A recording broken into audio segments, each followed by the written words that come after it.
পশ্চিমবাংলা দেবে, সারা ভারতবর্ষ না সারা পৃথিবী দেখবে যে কি হচ্ছে আবু সিদ্দিকীর পিটুনির মধ্যে পড়ে যাবে। পাবলিক পুলিশকে পিটিয়ে লাট করে দেবে, তার কারণ হচ্ছে তাই করছে।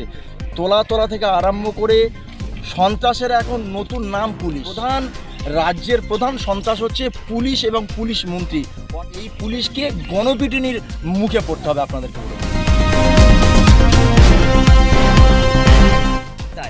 আর সেই পুলিশের হাতে বিরোধীরা খুন হচ্ছে এমনটাই কিন্তু বারংবার দেখা যাচ্ছে। কি বলবেন? পুলিশ মন্ত্রী মমতা বন্দ্যোপাধ্যায় বলেই কি এই মানুষ বিরোধীরা বারংবার খুন হচ্ছে? আনিস খান এরবারে ফের আইতে ব্যাক করবি। ব্যাপারটা হচ্ছে এগুলো তো পুলিশ মন্ত্রী মমতা ব্যানার্জির ইন্ধন ছাড়া অন্য কিছু নয়। আপনাদেরকে অন ক্যামেরায় বলছি, যেভাবে এই চারিদিকে গণপিটুনি চলছে, এরপরে আপনারা কিছুদিন পরে দেখতে পাবেন গণপিটুনি হবে, কিন্তু পুলিশ গণপিটুনির মধ্যে পড়ে যাবে। পাবলিক পুলিশকে পিটিয়ে লাট করে দেবে। তার কারণ হচ্ছে পুলিশ মন্ত্রী প্রত্যেকটা জায়গায় তার নিজস্ব মন্ত্রী হওয়ার পরেও পুলিশদেরকে ঠিকঠাকভাবে পরিচালনা করতে পারছে না। পুলিশরা যে যা পাচ্ছে তাই করছে। তোলা থেকে আরম্ভ করে সন্ত্রাসের এখন নতুন নাম পুলিশ।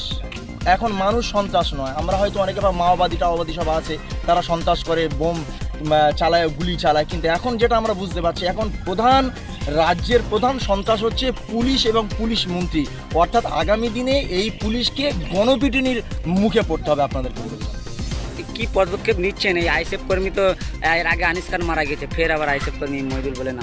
পুলিশ মন্ত্রী যদি মনে করে থাকে যে আনিস খানের মতো আমরা এটাকেও ধামাচাপা দিয়ে দেবো, তাহলে ভুল করবে। মাননীয় মুখ্যমন্ত্রী মমতা বন্দ্যোপাধ্যায় উনি ভুল করবে। কেননা যে ঘটনাটা ঢোলা থানায় ঘটিয়ে দিয়েছে আইসি, তবে এদের কিন্তু 1 ইঞ্চি জায়গা আমরা ছাড়বো না। কালকে কোর্টে কেসটা উঠছে, মুখ হবে, আমরা দেখব। যদি ওখান থেকে না হয়, সত্যি বলছি, যেটা অগণতান্ত্রিক কথা, গণতন্ত্রের মধ্যে না, তারপরে আমরা বলতে বাধ্য হচ্ছি। কারণ আমার ভাই মারা গেছে, মমতা ব্যানার্জির ভাই নয়, আমার ভাই মারা গেছে। যদি এর বিচার, সঠিক বিচার না পায়, তাহলে কিন্তু জনগণ কিভাবে বিচার আদায় করে নিতে হয় সেটা আমরা কিন্তু বুঝিয়ে দেবো। এই তো 12 থেকে 24 ঘন্টা হয়ে গেল, এখনো পর্যন্ত সে পুলিশকে কি গ্রেপ্তার করা যায় বা সাসপেন্ড করা যায় জানা গিয়েছে? আমরা থানায় গিয়েছি, যাবার ফলে এসপি আমাদেরকে বলেছে যে আপনাদেরকে কথা দিচ্ছি আজকের রাতের মধ্যে আপনাদেরকে আমরা অ্যারেস্ট দেখাবো।